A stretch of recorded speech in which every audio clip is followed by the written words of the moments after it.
ये सारी पार्टियां बहुत दुखी हैं।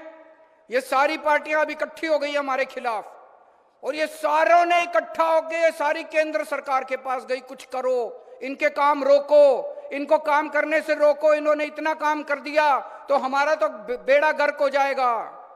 ये सारी पार्टियां केंद्र सरकार के पास गई और केंद्र सरकार ने बड़ा गंदा काम किया। उन्होंने पंजाब का सेहत का पैसा देना बंद कर दिया। बताइए, सेहत का पैसा भी कोई रोकता है? सेहत का पैसा करना बंद कर दिया। मान साहब ने जगह जगह मोहल्ला क्लिनिक खुलवा दिए, कहते तुम पैसे रोको, मैं और जनता के लिए सुविधा करूंगा और सुविधा करूंगा। उन्होंने सड़कों का पैसा रोक दिया।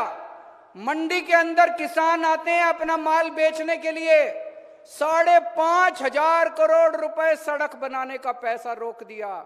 मान साहब ने कहा तुम पैसा नहीं देते मत दो, मैं और सड़कें बनाऊंगा अपने किसानों के लिए।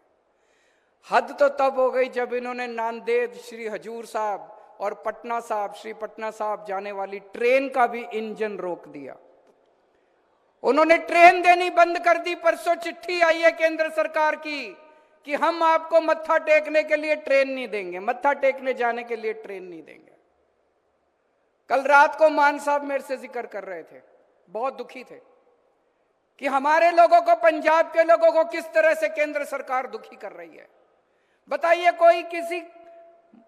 अगर आप किसी को मत्था टेकने में सहयोग करते हो तो थोड़ा पुण्य आपको भी लगता है, लेकिन अगर आप किसी को मत्था टेकने से रोकते हो तो फिर ऊपर वाला आपको माफ नहीं करता।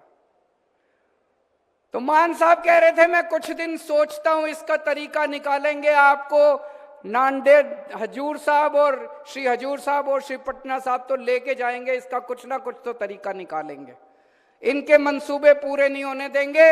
ये जितना मर्जी काम रोक ले, दिल्ली में भी इन्होंने हमारे खूब काम रोकने की कोशिश की, कभी मोहल्ला क्लिनिक रोके, कभी सड़कें रोकी, कभी सीसीटीवी कैमरे, एक काम मैंने नहीं रुकने दिया, सारे काम दिल्ली में करे।